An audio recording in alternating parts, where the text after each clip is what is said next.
dating, fashion, and under-eye puffiness. We can go to Sephora and get you some caffeine-infused cooling eye gel later this week. It works wonders. But not tonight. It's gym day, and it's Kettlebell Tuesday. Casey unzipped his jacket to reveal his other favorite shirt, the one I bought him for his birthday. A black tee with Kettlebell King screen-printed in large white letters. He was the strongest person I knew, which came in handy when I needed to rearrange furniture, move apartments, or make an IKEA trip. Sounds good. Thanks, Case. He jutted out his chest, then closed the door behind him. After I rearranged a few photos on the tablet, my phone alarm rang, startling me. It was my 5-minute warning to head to the meeting. I grabbed my tower of devices, laptop, tablet, phone, and arrived at the executive conference room with time to spare. But this was one case when punctuality didn't matter. The session before mine ran over.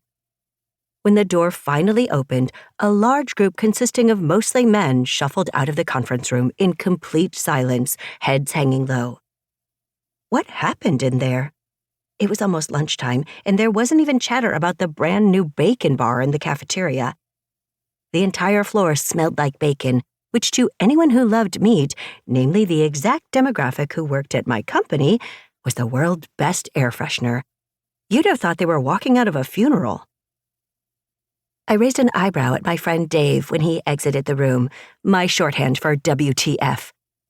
He muttered, "Brutal," and shuffled past me. The moment I walked in, alarm bells went off. I wasn't the type of person who believed in burning sage to clear out evil spirits or bad juju, but the only way to describe the room's energy was severely fucked up. My manager was out of the office, so my skip-level boss, Seth, took his place as his proxy. He and I sat across from the Color Wheel Communications founders, Marcus and Bryce, both of whom were speed typing on their laptop keyboards, side by side, virtually in sync. Bryce was faster. Marcus hit the keys harder.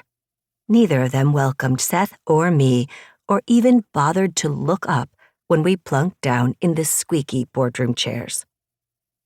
I flipped the projector's power switch, connected it to the tablet, and waited for my first image to appear on the white wall.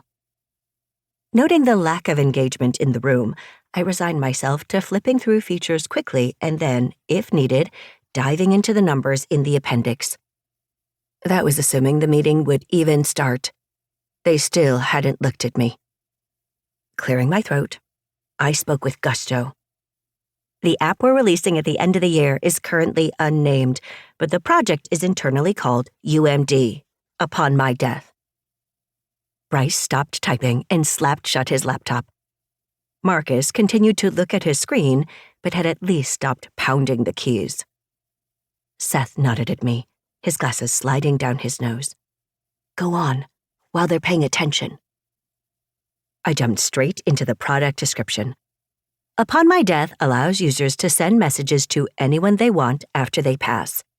It sounds a bit morbid, but we're seeing a ton of social media activity about the critical need for individuals to own their narrative before they die.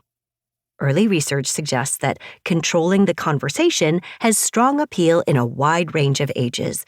The uses for an app that gives you the last word could include confronting bullies, getting closure on personal matters, and offering goodbyes to loved ones. No one was typing or talking. That could be good. Or possibly bad.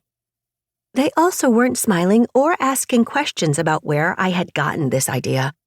Truthfully, off the record, I'd gotten it from an action movie where an evil mastermind had rigged an entire metropolitan infrastructure to blow up if he was killed. If he didn't check in and confirm his well-being by midnight every night, chaos and destruction would ensue throughout the city.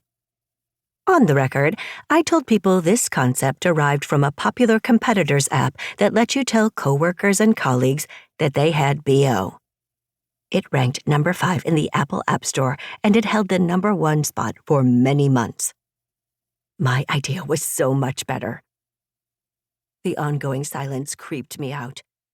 I moved on to their favorite topic.